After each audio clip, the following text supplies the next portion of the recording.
Hey, good morning, family. Happy Tuesday. You made it another day. Pastor already here with your manna. And yes, you have to wait for it. I got to reach for it. My coffee. Manna and coffee this morning. I guess I'd really rather have like manna and a breakfast burrito, but the manna is good for me because it doesn't put any calories in your body and doesn't make you fat.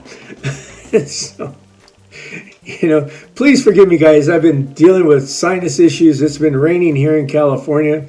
And between the pollen falling and then the rain holding everything down, my head just went.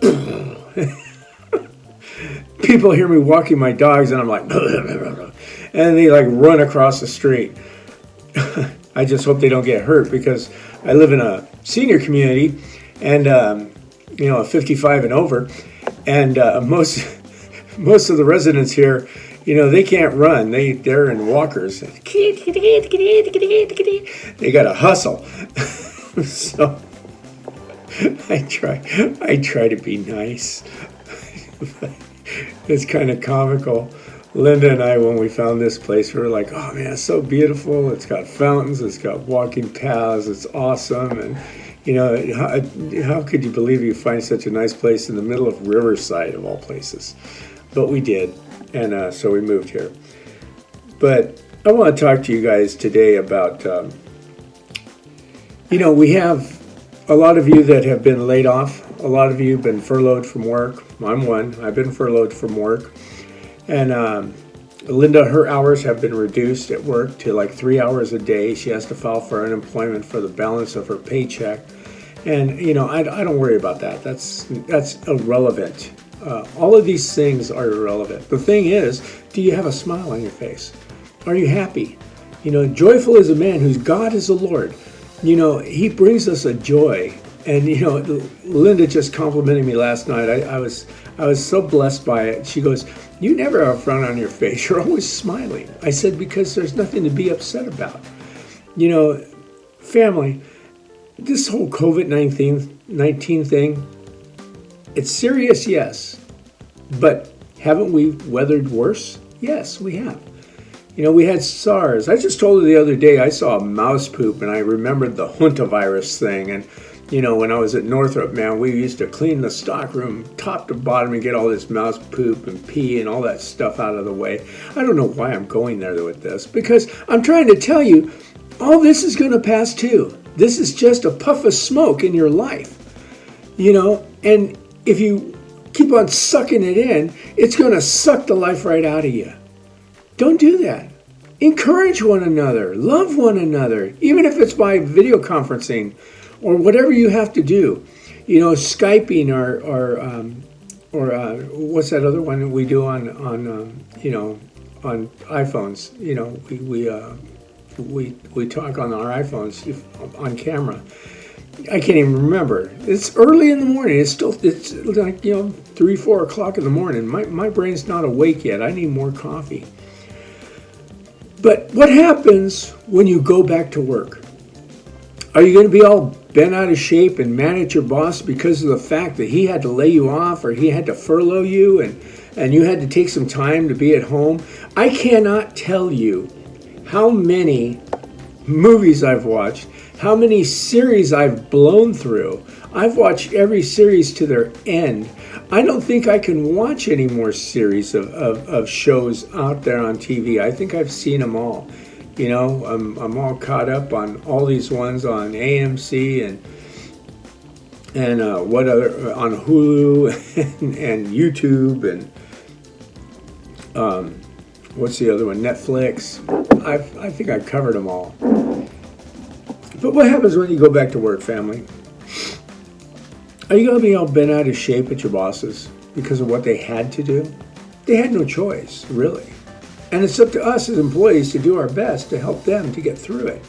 It tells us in Titus chapter 2, starting at verse 9, it says, to exhort the servants. Now this is Paul talking to Titus on his pastoral duties and how to pastor. And I look at it in myself and my duty is as a pastor on how to encourage you guys too. It says to exhort. Exhort means to lift you up and to push you forward and to help you to do what's right. It says, exhort servants to be obedient to their own masters and to please them well within all things, not answering again. Don't ask them why you're doing it. Just do it. Get it done. It said, not purloining, but showing all good fidelity, that they may adore the doctrine of the God of our salvation in all things. Not purloining. Purloining is just a nice way of saying stealing. You know, are you going to go back to work and try to steal hours by not doing your work? You know, taking an extra 5 minutes on your break, or an extra 10 minutes on your lunch, or an extra half hour on your lunch. I've seen guys do that. You know, I used to work at Northrop. I've seen guys that would take an hour or 2 hours at lunch. And, you know, we need to give an honest day's work for honest pay. And even in all this, you know, I feel bad. I feel bad. I feel bad that my company has to pay me. They don't have to pay me, but they chose to pay me during this time where they told us to stay home. Now, I'm blessed by that, and I'm thankful for it. I thank God every day that, you know, I work for a company that's able to pay their employees while they furlough them. You know, otherwise I'd be filing for unemployment. But I'm not going to go back and hold a grudge. I'm not going to go back and do things I shouldn't do. I'm going to give them an honest 8 hours work for an honest 8 hours pay. No matter what, we have to do the right thing. You know, pastors, you have to do the right thing too, because who do you follow? Who do you serve? You serve God. We are all called, actually we're not called, we're ordained by Him to encourage the family of God, your servants, to do right by their masters, but we have to do right by our Lord. We have to do right. We are held to a higher accountability, and I love the fact that it says, not purloining, but showing all good fidelity. Not purloining, not stealing, not fleecing the flock, guys. That's not what pastors are here to do. You see, Paul, he was a pastor. I call him the pastor of pastors. He really was. He was a pastor to the pastors. You know, he really taught us how through God's grace we're supposed to pastor and encourage people. Not being all bent out of shape and, oh, I gotta stay home, you know, I gotta watch more TV, I gotta do this, I can't do that, you know, I can't run around driving around in my Mercedes or my Range Rover or, you know, my BMW or my fancy trucks and all these things. You know, I like what Pastor Chuck used to call them when we would have a pastor's conference and you see all these really nice cars pull up, you know, all shiny and polished and stuff. And at the time, everybody was buying those Range Rovers and the SUVs, the big Escalades, and we had a lot of Calvary pastors that were like spending money on huge cars, and he would call them Orange County Lexuses. He goes, those cars will never see a day of dirt in their life. And it's true. It was a status symbol for a lot of the pastors in the Calvaries. But not just the Calvaries, guys. Let me tell you, I remember when I was in LA at Harbor Christian Center, the pastor there, Don Izell, used to send me to a lot of the city functions and where it involved clergy. And I would go representing Pastor Don and the church. And, you know, you'd see a bunch of pastors walk in there with their shiny silk suits and their gold buttons and trappings, and you know, they drive up in these big fancy Cadillacs and parking. Everybody would fight for a parking spot near the door. It was hilarious. Let me tell you, I drive up in my old 63 Malibu yellow with black interior, and I just park it anywhere. You know, I like to park as close as I could to their cars, you know, because then they would freak.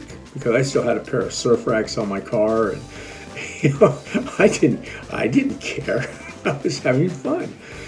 And then you go into the meeting and they ramp off all their accolades of all the stuff that they've done for the city and stuff, their feeding programs and all this other stuff. And, you know, when you go to their churches, they're all dressed to the nines. And, you know, You see me like this. This is how I normally dress, period. You can ask anybody that's ever worked with me in ministry.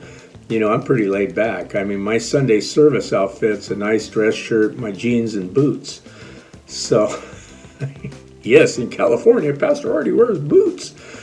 But, it didn't mean anything, but I would see them purloining the people, the flock of God, in order, well, I don't even like to call them flock. They would fleece the family is what they were doing for all the money that they thought they needed. But I had a regular job. I worked at Northrop, for 20 plus years. I paid my own paycheck. And I'm not trying to pat myself on the back, but I just wanted to follow the guidelines that, you see, God gave Paul and Paul gave to us as pastors how we should live. You see, I'm not Jewish, I'm not a Levitical priest, but I want to exhort all of you. Number one, Pastor Artie doesn't need money. He doesn't need your money. He doesn't want your money. You want to take me out for Taco Tuesday? Let's go. I'm cool. Buy me a taco. I'd be a happy camper. You'll see this smile get bigger. But I want to encourage you guys to be good servants, diligent servants when you go back to work. Or if you're working now, be a diligent servant at work. Give unto your boss a decent day's work for a decent pay. Don't try to steal or purloin from him or the company, but show fidelity, kindness, love in doing what you're supposed to do.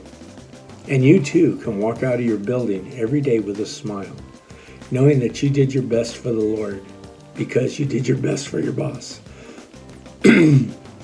May God bless you. May He keep you. May He make His face to shine upon you. May He give you peace.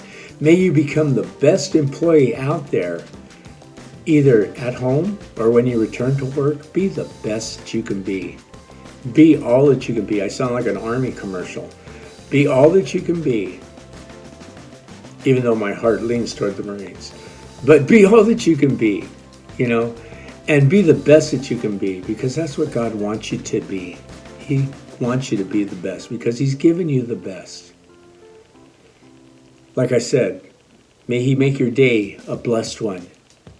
Linda and I, we're praying for you. She's at work right now. She had to go in at 4 o'clock. So I got up at 3. Well, I rolled out at 3. I was not a happy camper at 3. But I smiled because I woke up. Reaching Our City Ministries, we are praying for all of you to do what's right today. Be a blessing to your businesses where you work. Be a blessing to your family. If you have to stay in, stay in. Myself, they said this week's going to be a crazy week. Guess what? I'm going to stay in. I have food here. I have things to take care of myself. And besides, I'm not doing it for me. I'm not doing it because I don't want to get sick. I'm doing it because I don't want Linda to get sick.